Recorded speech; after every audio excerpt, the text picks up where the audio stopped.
Спорт каналдын берүүлөрүн Түз эфирде Арена программасы улантат. Саламатсыздарбы? Студияда мен Айдинай Курманова.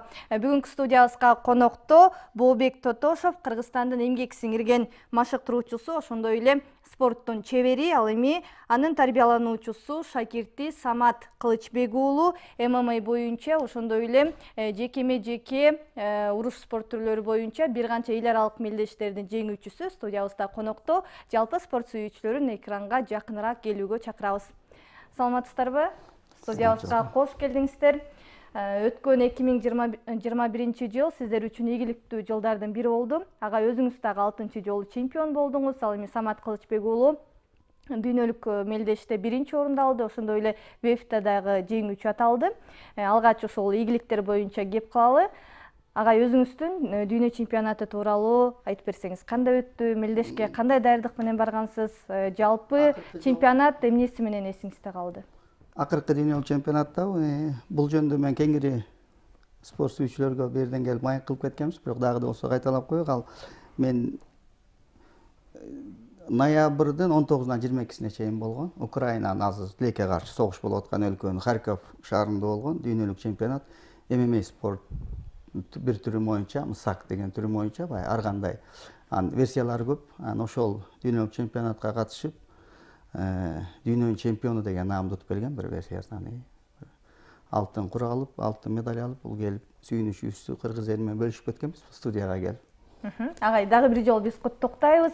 6-чы жолу чемпион болуш бул оңой эмес. Анын аркасында канчалаган эмгек, аракет жаткандыгын жалпы спортто жүргөн адамдар түшүнсө керек. Самат, сизге кайрылайын. Өткөн жылдагы эң ийгилигиңиз бул FCF MMA дүйнөлүк чемпионатта 1-чи орун болду. Дал ушул чемпионатка токтололу. Канча беттеш өткөрдүңүз, кандай даярдык менен барып келдиңиз жана жалпы атаандаштарыңыз кандай болду? Жакшы барып келдик, ийгиликтүү болду. Эми ал жакка даярдык эле эң оору биздин баары эле спортчулар түшүнсө керек. Вес салмакты тууралап барыш, салмакты тууралап барып 3 беттеш өткөрдүк. Чечен улуту Дагестанец, анан Орус улутунун да мушкеллери менен утуп чемпион болуп келип, ошо агайым айткандай жеңишибизди кыргыз элибиз менен бөлүштүк. Агай, сиз Саматты коштоп өзүңүз да бардыңыз беле? Анан шакиртиңиз сиз койгон талаптарды кандай аткара алды? Азыр эми бул акыркы бир 3-4 жылдын ичинде бул спорттук көрсөткүчтөр өсүп баштады да. Ошол өзү айтып кеткендей FCF MMA боюнча дүйнөлүк биринчиликти Азиянын профессионалдар арасында Азияны утту. FCF MMA деген өтө баягы эл аралык жакшы, бул күчтүү уюм да. Дүйнөлүк чемпионаттарга, анан кубок, дүйнөлүк кубоктун биринчилигинде 2-чи орун болду. Ошол өзү айтып кеткендей салмак кууганда кыйналды. Канча килограмм кууду агай? 8. Жалпы жолунан 10 килограмм. Жок, ал экинчисинде, биринчисинде 8. Көпчүлүк спортчулар ошо салмак куугандан көбүрөөк ден соолугуна зыян келтирип алышат. Ал тургай мелдештин алдында чарчап, же болбосо туура эмес куугандыгына байланыштуу дагы жеңилип калган учурлар болот. Анан машыктыруучу катары айтсаңыз, кантип ошо спортчулар туура салмак кууп, салмагын тууралап анан мелдешке барышы керек? Баягы салмак кууш үчүн баягы эле спортто деле баягы сабаттуу болуш керек. Анан салмак куат деселе, мисалы үчүн мен салмак куугандай, мисалы үчүн Самат салмак кууганда экөөсүгө окшошпойт. Организм ар кандай да физиологиялык жактан. Ошон үчүн баягы ар ким өзүнүн туруктуу. Кээ бирлер бар, мисалы үчүн ошол салмак кууган жакта 10-15 килограмм салмак кууган спортсмендер, биздин эле мен да машыгуучуларым оңой мындай мелдештин алдына кайра толтуруп, жакшынакай болуп мелдеш. Ошол эле мезгилде бир 2-3 килограмм, 4 килограмм салмак кууган бар, бирок мелдешке чыкканча жылбай калган да балдар бар. Аябай туура суроо берилди да, ошон үчүн муну өзүнүн адамдын өзүнүн жекече организмди туруктуулугуна, туруксуздугуна да жараша болот окшойт да. Ошон үчүн бул жерде мындай дарыгерлер деле жакшы билбесе керек. Анткени өзүм деле башыман көп нерселер өтүп атат ушул салмак боюнча.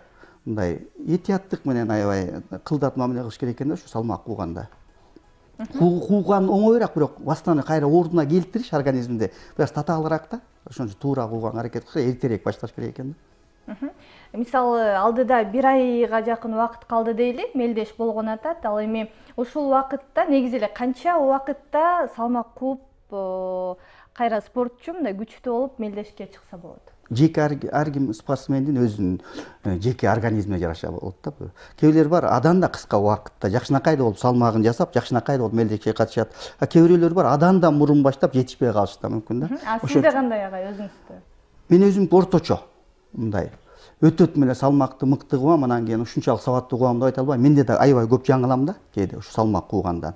Анан эми салмак кууп жүргөндөр түшүнөт да, мына эми спортчу эместер түшүнбөйт жакшы. Самат, сиздечи кандай? Мисалы, канча аралыкта мындай туура салмагыңызды кууп, анан мелдешке катыша аласыз?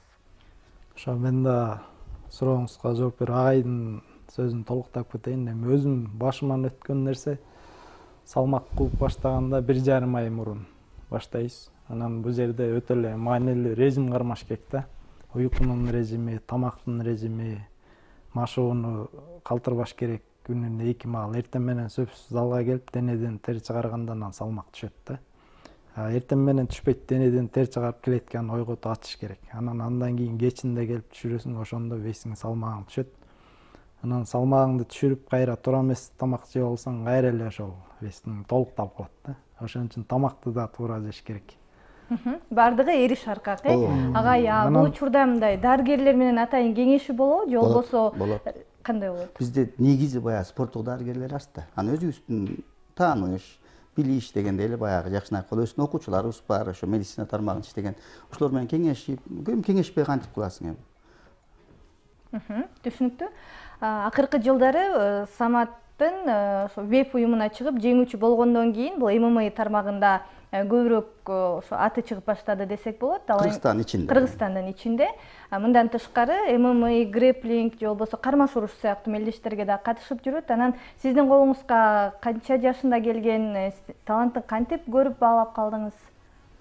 Бардык эле спортчуларда бул 17-18 жашында университетке өткөндө келдиң, 17 жаш. 11-12 жыл болуп калды менин колумда жүргөндө. Ошол университетке өттүм деп өзү казармандан келген. Билем, бул азыр баягы бир канча дүйнөнүн чемпиону болуп, баягы телеге тегиспей отурбай, аябай мүнөзү оор болчу жаңы келгенде, 17-18. Чоң атасы, чоң апасы баккан бала экен, аябай мүнөзү оор болчу да баягы. Спортту машыгуу өзүнчө, бирок муну тарбия өзүнчө болчу да биздики. Мына Кудайга шүгүр, эми азыр баягы ошолордун баарын жеңип, алдыга жылып отурат жакшынакай болуп. Көрсөткүчтөрдү көрсөтүп, дүйнөлүк азиялык даражада гана Кудай буйрса ойлойм да жакшы алдыда, жаш эле дали 26-да. Азыр Кудай буйрса дагы алдыда чоң максаттарыбыз бар, анан буйруса ишке ашырабыз деген аракеттебиз. Сиз 12 жылдын аралыгында экинчи атасындай эле болуп калсаңыз керек. Мисалы ата-энеси башка жакта болсо, сизде күн сайын машыгууга келет. Самат, сизге кайрылайын. Болбек агайга келгенге чейин кимдин колунда тарбиялангансыз? Негизи эле кайсы спорт түрүнөн баштагансыз? Биз эми сурооңузга тактап жооп бергенде, биз Тоғызтoro районунан болом, өзүм Казарманын айылынан. Бизде эч кандай баягы спорттук мектептер жок, тренер жок, шарт жок да. Борбор шаардан алыс жайгашкан. Ал жакта өзүбүз эле үйдөн жанагындай турник, курсиялар жасап, өз алдыбызча машыкчубуз анан. Ошо агайдын колунда окуучулардын эле мелдештерин телевизордон көрүп максат койчубуз бала кезде эле. Ошо шаарга барганда ушундай мен да чыгам, спортсмен болом, желекти желбиретем деп максат койчубуз. Келген максатыбызга жетип отурабыз десек жаңылышпайм да. Жетип атабыз, Кудай буйрса. Мисалы буга чейин деле бир кесипкөй түрдө кайсы бир машыктыруучуга барып машыкпаптырсыз. Ал эми агайга 17 жашыңызда келиптирсиз. Анан агай бул спортко баштоодо 17 жаш негизи кечирээк болуп эсептелсе керек. Тарбиялоодо кандай кыйынчылыктар болду? Жок, мен 17 жаш спортко кечирээк деп айта албайм. Бирөөлөр үчүн кечирээк болушу мүмкүн, бир спорттун түрлөрү үчүн. Гимнастика үчүн, бирок мисалы үчүн биздикине окшогон жекеме-жек спорттун кошулган түрлөрү боюнча 17 жаш, эң эле 10 жаш, деген өспүрүм кесип, ооба. Убагында эле келген. Эми бир аз кыйынчылыктар болду, бул эми баягы сразу эле чоң спортко аралашып кете албайт да, бир нөлдөн баштадык да бүт баарын. Акырын таптап, эми ушул деңгээлге келип атат. Ал кезекте башкача болчу бул. Канча килограмм болуп келдиң эле? 60 да жетпеши, 57 килограмм беле ушундай болчу. Анан кийин салмагы көтөрүлдү, баягы жалпы күч көнүгүүлөрүн жасап, өзүнө келди да баягы турпатына, баягы спортко даярдык көрдүк. Анан башталды.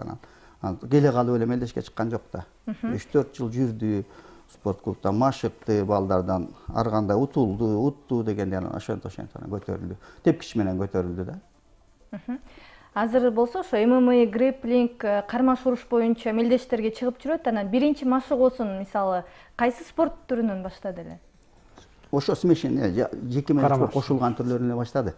Себеби дегенде күрөштүн да ыкмаларын, анан кийин мушташтын ыкмаларын бир эле убакта өздөштүрдү болчу. Биздики өзү ошондой спорт клуб, анан мындай чектөө да койбойм да менчи. Мисалы үчүн кээ бир машыктоочулар, кээ бир федерациялар чектөө коет экен да, сен бул мелдешке чык. Бул анткени андай чектөө койсоң, бизде өтө эле аз болуп калат да мелдештерчи. Ошон үчүн жеке спорттун өзү эрежелери бир аз эле айырмалары. Ошон үчүн мен аракет кылам бардык эле ММАге деле, кармаш урушка деле, грэпплингке деле, джиу-джитсу, камбо житсу, бардык спорттун кандай түрлөрү болсо ошого мындай барганга аракет кылабыз. Азыр Кудай буйруса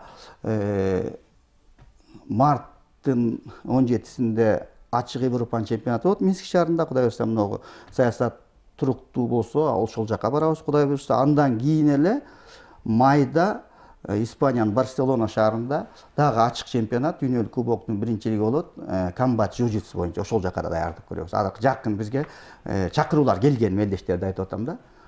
Ушундай Кудай буйруса ошо даярдык көрүп акырынан. Ошол сиз айткан мелдештерге атайын тандоо аркылуу жүрүп барат да, э? Ооба. Тандоо аркылуу жүрөт. Мисалы үчүн негизи спорттун эми бул көбүнчө олимпиадалык спорттун түрлөрүнө тийиштүү, ким биринчи орунду алса, Кыргызстан чемпионатын утса, ошол барыш керек. Анан бизден баягы олимпиадалык эмес спорттун түрлөрүнө болгондуктан биз кимибиз акча тапсак ошобуз барабыз. Баягы ачык айтыш керек да. Себеби дегенде баягы тилекке каршы баягы чемпионат уткан бала бардык жагынан даяр, бирок тилекке каршы каражат таппай барбай калган күндөрүбүз өтө көп да. Ошон үчүн баягы ушул бизди көйгөй маселеси ошо да, финансы жактан. Себеби дегенде биз баягы 100% эле өзүбүздүн эсебибиз менен барабыз да. Дүйнөлүк чемпионат болобу, Европанын ачык чемпионаты, Азиянын чемпионаты биз өзүбүздүн аракет менен, спонсорлор менен, федерациянын аркалары менен ушундай каражат таап, көбүнчө өзүбүз барабыз. Биздин айырмачылык өтө чоң. Мисалы үчүн спорт деп атпайбы, баягы олимпиадалык эмес, анан олимпиаданын спорттун түрү. Олимпиадалык спорттун түрлөрү баягы акчаны каяктан табат деп спортсмендер, машыктоочулар билбейм. Бизди биринчи көйгөй ошол. Машыктоочу акча анан ойлонуп баштайбыз. Виза ачыш керек. Виза ачкандан кийин акча издеш керек. Көптөн берде баягы мындай анча-мынча адамдар түшүнбөй турган нерселер көп да. Ошон үчүн баягы баарын мен айта албайм. Ошон үчүн мен өздөрү аралашып жүргөн, анан чоң спортко катышып жүргөн гана спортчулар, машыктоочулар муну түшүнөт да. Ооба, олимпиадалык эмес спорт түрлөрүнө көпчүлүк учурда мелдешке барарда каражат бөлүнбөйт, окуу машыгуу жыйындары дагы спортчулардын эсебинен өткөрүлөт. Эң туура. Окуу машыгуу жыйындары бул мелдештин алдындагы эң маанилүү нерсе. Анткени күчөтүлгөн тартипте бирдей убакытта машыгыш керек, даярдык көрүш керек дегендей. Ал эми ийгилик жаратып келгенден кийин колдоолор болобу? Макул барарда бербейт экен. Анда деле өзүбүздүн колдоолордо. Биз баягы мамлекет тарабынан наам гана алып бере алабыз.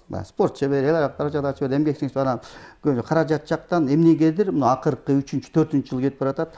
Өтө эле мындай начар деп айткан болбойт, жок эсе да биз үчүн. Биздин федерация үчүн, мисалы үчүн мен өзүм башкы машыктоочу болгондон кийин улуттук курама командада мен түздөн-түз мен ушу финансылык суроолорго мен жооп берем да. Ошон үчүн бүт баарын эле өзүбүз таап, өзүбүз барып келип атабыз да, Кудайга шүгүр. Былтыр эле мына 2021-жылы биз 38 медаль алып келдик. Жекеме-жеке спорттун ар кандай түрлөрү боюнча. Мамлекеттен бир тыйын албай. Ошол эле жанагы олимпиадалык спорттун түрүндөй эле бизде деле желек көтөрүлүп атат, Кыргызстандын гимни ойнолуп атат, Кыргыздын аброю көтөрүлүп атат, Кыргызстан таанылып атат. Бирок эмнегедир биздики билбейм бул кандай саясат эле, ким жүргүзгөн саясат, эмнеге бизде олимпиадалык эмес спорттун түрлөрү негизи эле көп мындай мамлекет тарабынан каржыланбайт да. Буга чейин агенттик болуп келген, азыркы учурда дене тарбия жана спорт департаменти болуп калды. Балким ушул жака кайрылып көйгөйүңүздү айтып Жок, алар деле билет. Биз спортто биз кече келген жокпуз да, мен спортто 30 жыл болуп жүргөнмүн. Анан машыктыруучу катарда, спортчу катарда аябай жакшы түшүнөм да. Бизде дирекция бар. Спорт комитетте. Департамент болгонго чейин бар болчу дирекция. Олимпиадалык спорттун түрү боюнча дирекция, олимпиадалык эмес спорттун түрлөрү боюнча, анан улуттук спорт түрлөрү боюнча 3 дирекция бар да бизде. Анан бизде баягы олимпиадалык эмес спорттун түрү деген дирекция бар. Мен эмне себептен ачылган деле азыр түшүнбөй калдым ошо. Мурда ушул мындай жетекчиден да бир нерсе, жетекчиден да көп нерсе мындай чечилет экен. Себеби дегенде ушул жаңы ачылганда бир Шамканов Жомарт деген жигит, спорт жигит баягы бизде бир неме болду эле, директор. Ошонун убагында эмнегедир бир жыл биз акча алганбыз. Спорттук жыйындарга да силер айтып аткан машыгуу неме, окуу машыгуу спорт жыйындарына да, анан кийин жанагы чет өлкөлөргө да, алыскы жакынкы чет өлкөлөргө да биз кадимкидей акча алып, кадимкидей эле баягы спорттун түрү катары өзүбүздү жакшы сезип мындай баштаганбыз. Анан эмнегедир токтоп калды да, бир 3-жыл, 4-жыл кетип баратат, эмнегедир каражаттар баягы буга чейин айтышты. Олимпиадага даярдык көрүп, бардык каражаттарды ошол жака жумшап атабыз деп. Жана мен ойлоп атам, эгер олимпиадалык спорт түрү болсо анда тигини жаап эле салыш керек да. Эгер чын эле мамлекеттин алдыга койгон максаты олимпиадалык спорттун түрлөрүн өстүрүү болсо, олимпиадалык эмес спорт түрлөрүн башкача неме кылыш керек да. Жаап эле жасалма кылбайчы. Дирекция экөө бирдей эле да функциясы. Дирекция олимпиадалык эмес спорт түрлөрү, дирекция олимпиадалык спорттун түрлөрү. Анан эмне керек бар дейм да, бирөө жасалма, бирөө миллиардтар жок кылат, бирөө бир тыйын. Ал кандайча бул? Өзүн өзү алдоо деп ойлойм да, бул мен ким ойлоп чыккан, кандай чиновниктер ойлоп тапкан деле азыр түшүнбөй атам мен. Мен билбейм, жакшы жакка үмүт этип турайык эне, мүмкүн оңолуп кетебизби деп. Олимпиада бүттү, бүткөн менен алдыда дагы олимпиада бар. Олимпиада 4 жыл сайын да сөзсүз түрдө бул көйгөйдү дагы ошо тиешелүү тараптар сөзсүз түрдө угуп, спортчуларга балким бирдей шарт түзүүгө же болбосо жок дегенде медаль менен келген спортчуларга кайсыбир деңгээлде мотивация катарында, шыктандыруу катарында колдоо берилет деген үмүттөбүз. Биз дагы бул үчүн үнүбүздү угузганга аракет кылалы дейли. Самат, сизге кайрылалы. Бул 2021 жылдын эсебинен акыркы жолу вебте жаңылбасам, ошол жакта мелдешке чыктыңыз жана жеңүүчү аталдыңыз. Анан Кыргызстандагы ММА боюнча спорт азыркы учурда популярдуулугун арттырып жатат десек болот. Кичинекей жаштан баштап чоңдорго чейин эле ММА менен машыгып жатышат. ВФТги мелдешиңиз кандай өттү жана бул уюмдагы атаандаштык кандай экен? ВФТги эми азыр башынан баштап жооп берейин сурооңузга. Бул ВФ организациясы Орта Азияда эң негизги организацияларга кирет, уюмдаргачы. Анан бул профессиональный түрү бар, анан жаңы баштаган түрү бар, любительдер бар, сүйүүчүлөр бар. Биздин агай бизди сразу эле профессиональныйга чыгарбайт. Канчалаган өзү жогоруда айткандай мелдештерден өткөрүп, чоң спортко келиш үчүн баардык жолдон өткөрүп туруп анан чыгарат да. Азыркы мезгилде негедир жаш балдарды 1-2 чемпионатты утса эле чет жака чыгарып, анан четтен утулуп шагысым атат. Күчтүү жакшы жаш балдар жүрөгү отуруп. Олар спорттун түрү да негизи туура эмес да. Мен биздин көз караш, спортту түшүнгөн кишинин көз карашынча туура эмес нерсе да. Анан мен буга чейин FCF MMA деген дүйнөлүк чемпионат жылына бир жолу өтөт, Дагестанда өтөт, Россиянын шаарларында өтөт да бул турнир. Жылына бир жолу өткөн, профессионалдар өткөн чоң турнир. Профессионалдык мелдеш деп бир эле мелдеш болсо, ал жакта айырмасы катар-катар чыгасың. Бир күндө 4 мелдеш, 3 мелдеш, жогоруда айткан өткөрүшүң керек, анан утуп дүйнөнүн чемпиону деген наамды татыктуу аласың да. Ошол турнирлерге 4 жолу бардым, 4 жолу барып результат көрсөттүм. Анан келип туруп эле бул ВФ уюмуна бир мелдеш өткөрдүм, профессионалдык. Өткөргөндөн кийин эле сразу 66 салмакта чемпиондук курун сурагам да. Булар да уюмдун ээлеринечи. Ошо күчтүүбү, кимиси любой менен салгыла, ошо курга мелдеш өткөргөнгө даярмын деп. Анан сөзүмдү угушуп, ошо 66 килограммдын чемпиондук курун коюп беришти. Өзбекстандык мушкерме беттеш өткөрүп, судьялардын калыстарын бирдей чечими менен жеңишке жетиштим. Бул уюмда көптөгөн мелдештер жыл сайын өткөрүлүп турат. Жыл ичинде эле бир нече мелдештер бар. Кыргызстандагы UFC уюмунун тартибинде өткөрөт десем жаңылбасам керек. Ал эми башка уюмдардан сунуштар келип жатабы? ооба биз көп эле баягы эл аралык дүйнөлүк мына жекеме жеке спорттун кошулган түрлөрү боюнча көп эле федерациялар менен эме иш алып барышабыз. Бир эле федерация менен иштеше албайбыз. Биз деген себеби дегенде спорт клубтарда бала көп да. Ошондуктан биз мүмкүн болушунча көбүрөөк бир эле Кыргызстандын ичинде же жакынкы өлкөлөргө эмес, алыскы чет өлкөлөргө чыгып, балдарда кичине баягы эл көрүп, жер көрүп, өзүнүн өз аң сезими ойгонуп дегенде баягы жакшы мындай алдыга койгон максаттарына жеткенге да кадимкидей стимул болот да. Анан баягы аз айтып атпайбызбы биз, ММА деген бул аябай мындай оор спорттун оор түрү да. Оор түрү. Анткени мен аны мындай өзүм башыман өткөн адам, спортчу катары, машыктыруучу катары да так айта алам. Себеби дегенде мен ушул убакка чейин ардагерлер арасында ММАге да, анан грэпплинг, жужитсуге да чыгып жүрөм да. Тагыраак айтканда күрөшүп да, мушташып да жүрөм да. Мушташ оорураак. Оорураак, аны айтыш керек. Анан күрөшкө караганда бир топ оорураак. Себеби дегенде оор жаракат алып калышы мүмкүн да. Эгер даярданбай чыкса, жаагы сынып калышы мүмкүн, буту, колу сынып калышы мүмкүн. Ушундай көп нерселер бар да. Анан кийин ошон үчүн ар бир эле мелдешке ушундай кылдаттык менен машыгып, анан даярданып туруп анан чыгыш керек да, мүмкүн болушунча. Жөн-жөн бул Самат аябай туура белгилеп кетпедиби? Кээ бирөөлөр баягы 1-2 жөнөкөй мелдештерди утуп алып, анан чоң мелдештерге чыгып атат деп, ден соолугуна өтө зыян келип калышы мүмкүн да. Жаракат алып калышы мүмкүн аябай. Жөн эле ден соолугуна эмес, өтө эле мындай катуу жаракат алып, спортко эмес, жашоого да кереги жок болуп калышы мүмкүн. Ошон үчүн өтө этият болуш керек да, бул спорттун түрлөрү менен машыккан спортчулар. Ал эмес, ошол кыргызстандык уюмдардан жеңип, азыркы учурда АКШга дагы барып, ал жактагы уюмдарда чыгып жүргөн спортчуларды билебиз, бирок алар жеңилип калып жатышат азыркы учурда. Анан башка ушундай эл аралык уюмдардан, ММА жаатында кайсы уюмдардан келишим сунушташты? Биз азыр тыгыз иштеп аткан ошо FCF MMA менен иштешип атабыз. Анан кийин көбүнчө биз баягы азыр мен ушу көңүл көбүрөөк бурга ушу батыш жакта көбүрөөк иштегенге аракет кылып атабыз. Азыр быйыл ошол жака бара турган мелдештерибиз бар. Анан кийин алдын ала сүйлөшүүлөр жүрүп атат. Анан бул биздин мына КМШ өлкөлөрүнүн ичинде эле жүрө бербей, мындай балдардын өскөнүнө жакшы да, алыскы чет өлкөлөргө чыкса жакшыраак болот да балдаргачы.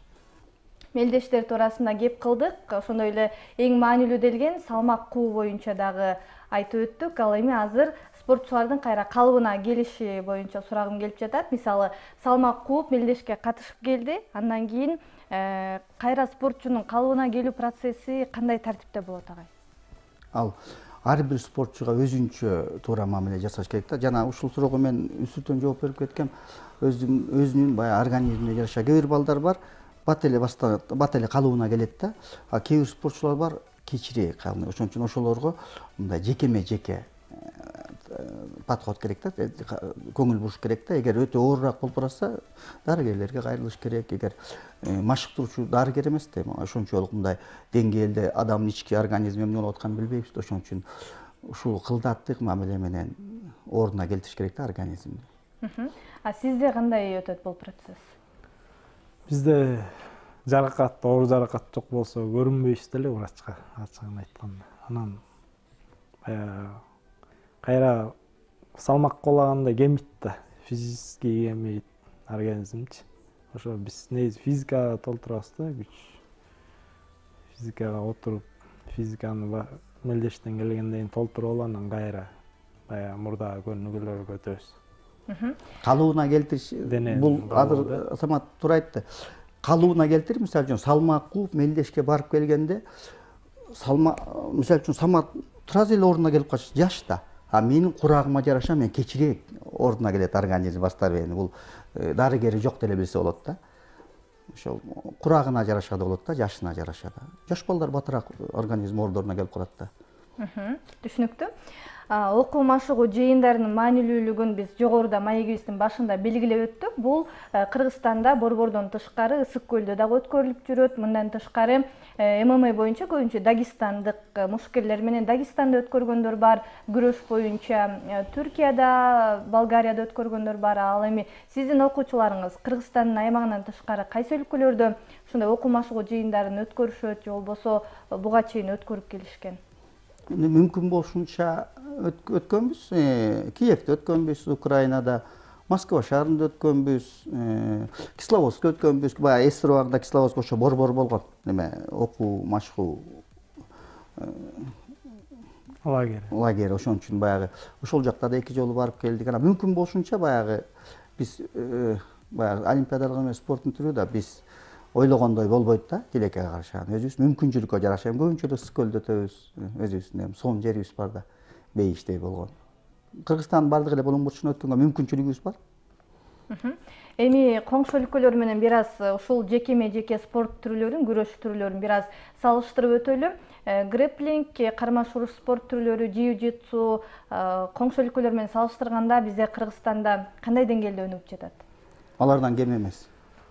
100% айтып кетем, биздин жеке спорттун түрлөрү олимпиадалык болсун, олимпиадалык эмес спорттун түрлөрү болсун, улуттук түрлөрү болсун, кошуна болобу же дүйнөбүз башка өлкөлөр болобу биздики мындай ашсак ашабыз, бирок кемебейбиз.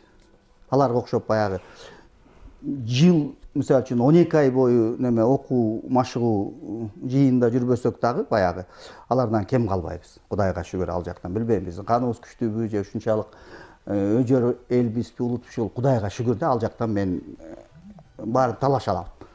Биз Кудайга шүгүрбүз. Жеке спорт түрлөрүн айтканда бизге тийиштүү башыман өткөн нерселерди айтып атам да. Түшүнүктүү. Азыр болсо биз ким деген рубрикага кезек берели. Сиздерге кагаздарды берген, бирдей суроолор берилет, ошол суроолорго жооп бересиздер. Анда баштай берели. Биринчи суроо: ким машыгуу залына эрте барат? Сиз кечип келесизби? Бирок агай биринчи келет. Балдар көп да булар. Биз анда суроолорго жооп берип бүткөндөн кийин бул боюнча кененирээк токтолобуз. Кийинки суроо: Саматтын кайсы бир мелдешке катышаарын ким чечет? Ким көп уктайт? Түшүнүктүү. Эртең мененки машыгуу болбой калса ким сүйүнөт? Же болбосо кечки? Түшүнүктүү. Кийинки суроо: ким КТРК спорт каналынын Instagram баракчасында катталуу? Агай, сиз каттала элексиз, окшойсуз. Көрүп көрөбүз. Самат айтат го, закрытый экенсиз деп. Ким мелдештин алдында атаандаштардын видеолорун көрүп чыгат? Ким социалдык тармакта көп отурат? Самат бүгүн көбүрөөк болду окшойт. Ким эс алуу күндөрү деле машыгуу залына барат? Эң сонун кызыктуу кыска суроолорго жооп бердиңиздер. Эми ар бирине бир аз кыскача токтолуп өтөлү. Ким мелдештин алдында атаандаштардын видеолорун көрүп чыгат деген суроого Самат сизди көрсөттү. Агай дагы бул сизге канчалык деңгээлде жардам берет, таасир берет? Биз азыр бүт эле ошо мушкерлер, айрыкча профессиональный мушкерлер көрүп чыкса керек. Атаандаш менен.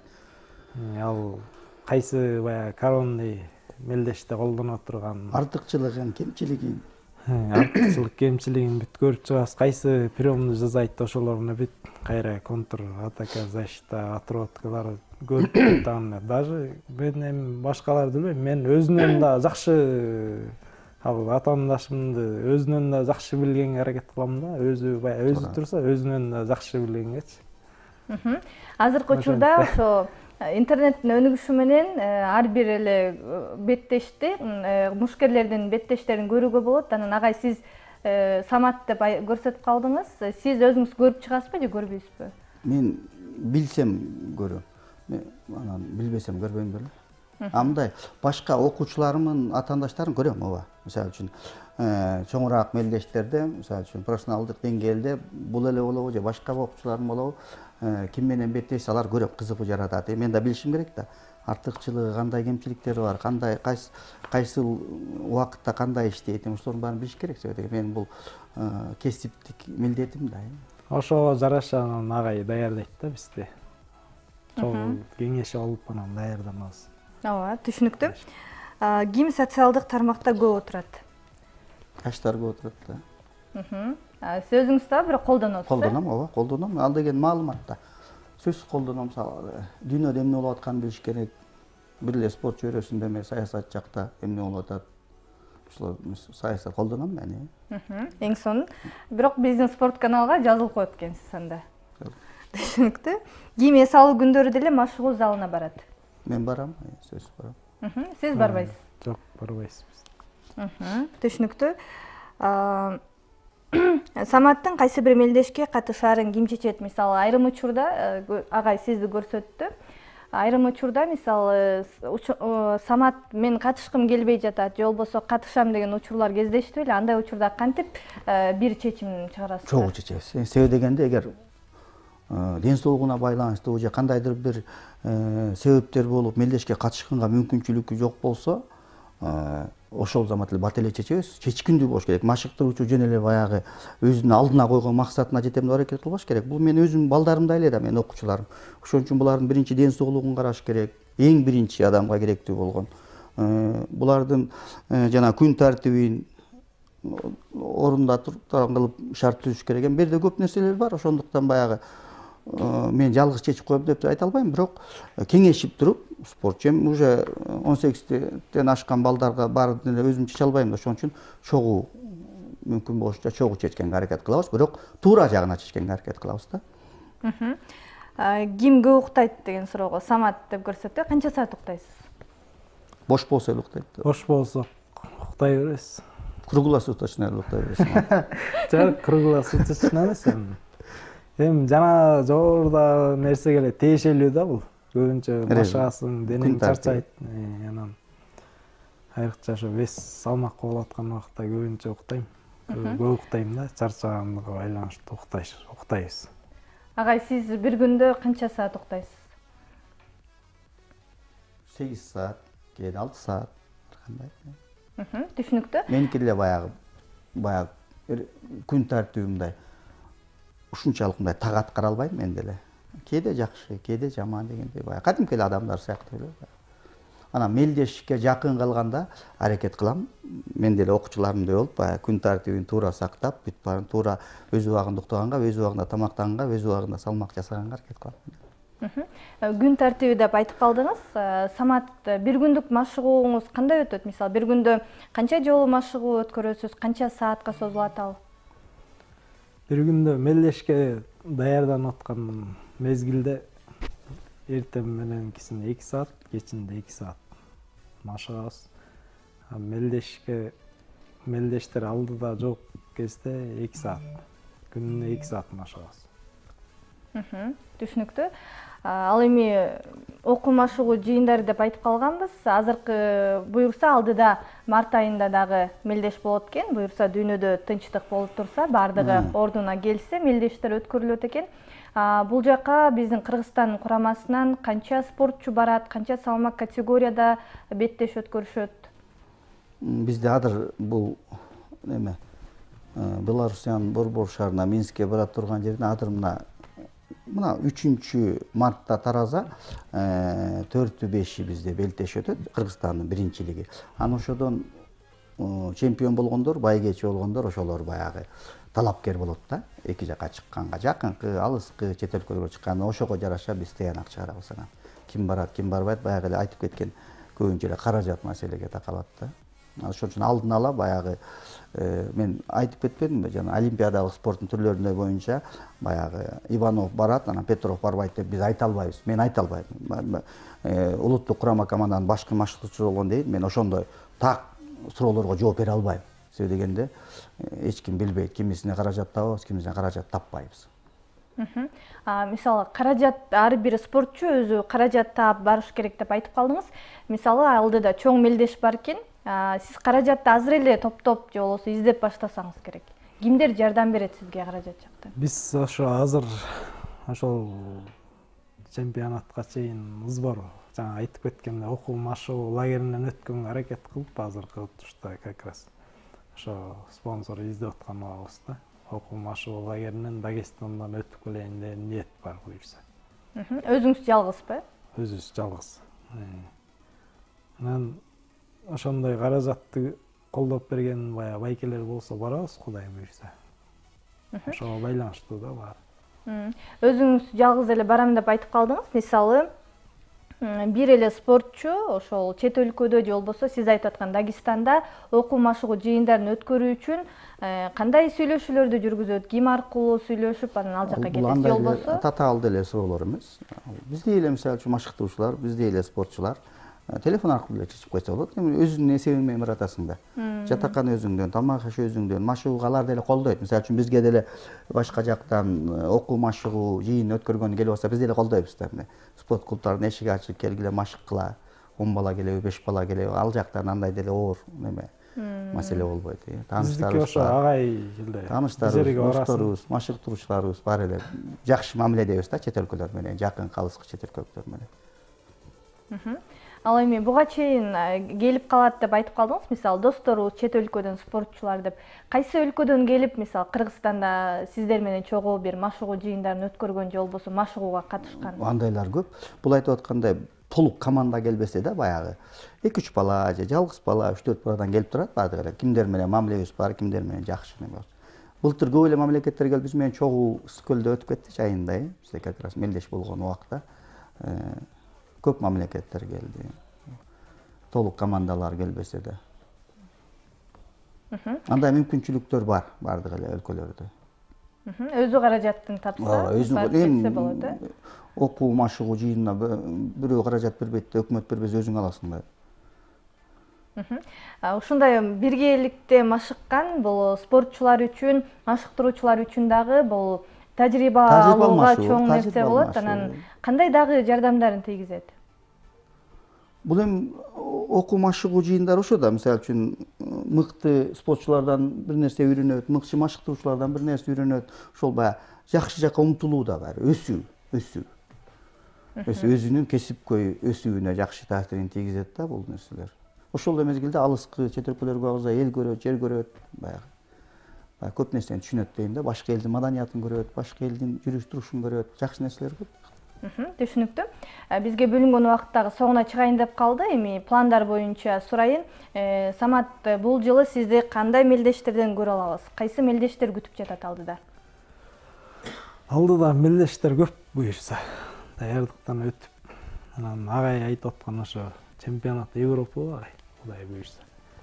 Биринчи эле мелдеш ошол жакка барабыз. Мына жакында эле 3-үй болот дагы, чемпионат. 3-үй биздин Кыргызстандын. Башкаларда жок, биз сразу эле баягы чоңго барбайбыз, бияктан да мелдеш өткөрүп, ошо чемпионат Кыргызстан, Кудайым буйрса, ошо мелдешти өткөрүп, анан мелдеш өткөргөн сайын спортсмен күчтөнөт, формасына келет.